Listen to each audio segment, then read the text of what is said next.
जी हाँ, नमस्कार। आपका जनहित न्यूज़ पर हार्दिक स्वागत है।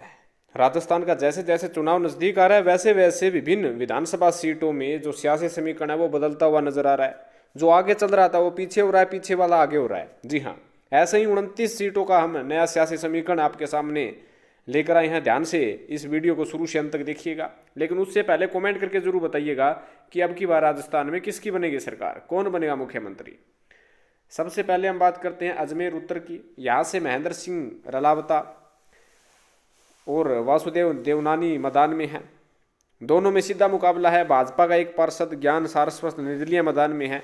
बीजेपी उन्हें मनाने में नाकाम रही है, जिसके कारण भाजपा को यह नुकसान होता हुआ नजर आ रहा है।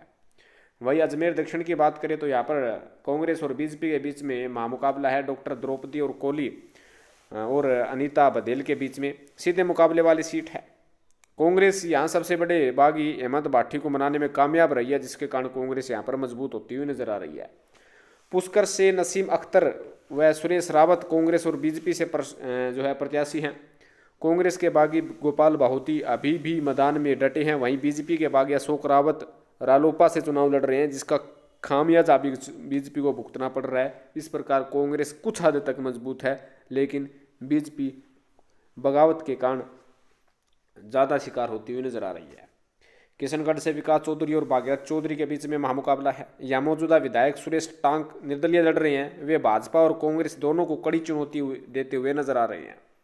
मसूदा से राकेश पारिक और वीरेंद्र सिंह कनावत प्रत्याशी हैं।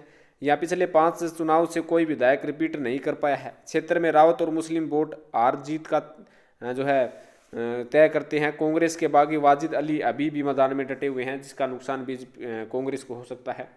केकड़ी की बात करें तो यहाँ पर डॉक्टर रघु शर्मा और शत्रुघ्न गौतम मैदान में है। दोनों में कड़ी टक्कर है। रघु जहाँ केकड़ी को जिला बनाने का श्रेय ले रहे हैं, वही गौतम उन पर भ्रष्टाचार बढ़ाने का आरोप लगा रहे हैं।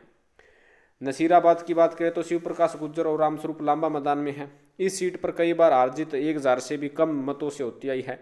यहाँ पर अक्सर भाजपा कांग्रेस के बीच में बेहद नजदीकी मुकाबला रहा है। भाजपा के एक बागी शिवराज सिंह अभी मैदान में है, जिसके कारण बीजेपी कुछ हद तक पीछे सरकती हुई नजर आ रही है।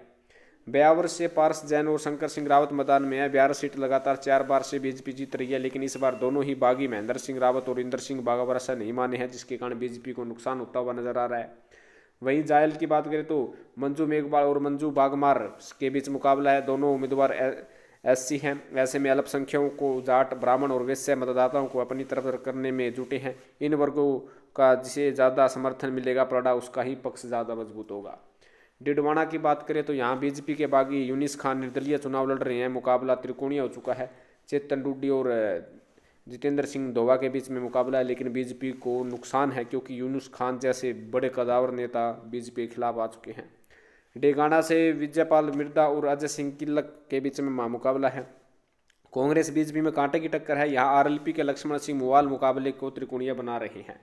परबतसर की बात करें तो रामनिवास गावड़िया और मान सिंह की नसरिया के बीच में मुकाबला है। या जाट और राजपूत मतदाताओं के बीच सीधी टक्कर है। आरएलपी के लक्षाराम बड़रड्डा ने मुकाबला त्रिकोणीय बना दिया है। मकराना की बात करें, जाकिर हुसैन के सावत और सुमिता फिंचर मैदान में है। यहाँ रालोपा के अमरालाल जाट की मौजूदगी में जाट वोटरों का बंटवारा होना तय है। नवाम से महेंद्र चौधरी और विजय सिंह चौधरी के बीच मुकाबला है।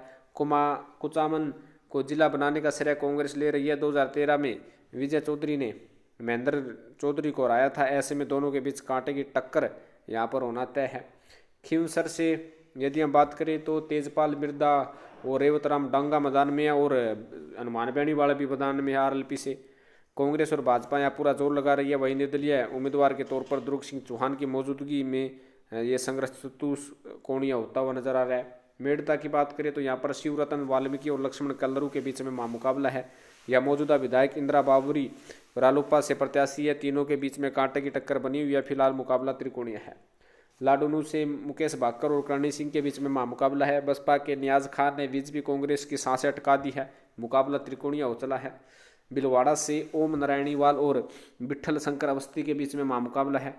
दोनों में सीधा मुकाबला है। भाजपा लगातार 4 चुनाव जीत चुकी है, लेकिन बागी हुए अशोक कोठारी अभी भी मैदान में डटे हैं। मंडल से रामलाल जाट और उदयलाल बढ़ाना मैदान में है। इस सीट पर अक्सर जाट गुज्जर मतदाताओं के बीच में सीधा मुकाबला रहता है। इस बार भी वही तस्वीर है। जाजपुर की बात करें तो धीरज गुज्जर और गोपीराम मीणा मैदान में है। यह सीट गुज्जर मीणा मतदाताओं के बीच में कड़े मुकाबले के लिए जानी जाती है। क्षेत्र में मुस्लिम, जैन और ब्राह्मण वोटर्स के साथ जीत हार तय करेगा। सहाड़ा की बात करें तो राजेंद्र त्रिवेदी और दादूलाल पितलिया मैदान में है। दोनों उम्मीदवार पहली बार चुनावी मैदान में है। आरएलपी प्रत्याशी बद्रीलाल जाट के होने से यहाँ त्रिकोणीय समीकरण बना हुआ है। मांडलगढ़ से विवेक धाकड़ और गोपाल लाल खंडेलवाल मैदान में हैं। दोनों एक एक बार विधायक रह चुके हैं। दोनों के पास अपनी अपनी जाति के परंपरागत वोट है। दूसरे समुदाय से ज़्यादा वोट तोड़ने पर हार जीत तय है। शाहपुरा से नरेंद्र कुमार रेग्गर और लालाराम वेरवा है। यहाँ से भाजपा के दिग्गज नेता कैलाश मेघवाल बागी बनकर निर्दलीय लड़ रहे हैं। त्रिकोणीय मुकाबले वाली सीट है। आसींद से बात करें तो हगामी लाल मेवाड़ा और जब्बर सिंह सांखला मैदान में है और अलोपा से धनराज गुज्जर कड़ी टक्कर देते हुए नजर आ रहे हैं। ये जो है त्रिकोणीय मुकाबला है। इस प्रकार ये 29 सीटों का जो है सियासी समीकरण कुछ चेंज होता हुआ नजर आ रहा है। इन सीटों पर जो पीछे था वो आगे हो गया, आगे वाला पीछे हो गया। तो आप अंदाज़ा लगा सकते हैं कि राजस्थान का चुनाव कितना दिलचस्प है। तो इस विषय में आपका क्या कहना है? राजस्थान में अब की बार किसकी सरकार बनेगी, कौन बनेगा अब की बार मुख्यमंत्री? कमेंट जरूर करें। धन्यवाद।